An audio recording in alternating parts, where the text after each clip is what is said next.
How to fix Instagram Notes music not showing. Hello guys, this is Atticus and welcome back to another tutorial video. In today's video, I'll teach you guys how you can fix Instagram's note music not showing. So let's get started. First, open up your App Store or Google Play Store and check if your Instagram is up to date.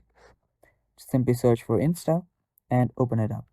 If you see an update available, tap on update and update to the latest version. After you do that, you can open up the app and check if the problem is fixed. If it's not, simply go to your profile, tap on the top right corner, and you're on the settings now.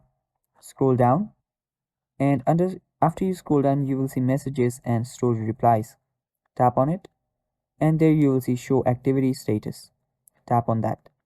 Now make sure that you turn this on, and after you turn this on, simply go back and check if the music option is available in your notes. So simply go to your music, your notes, and there you will see the music button right there. So yeah, that is how you fix Instagram notes music not showing. Thanks for watching guys. That is all for today's video. Stay tuned for more and bye bye.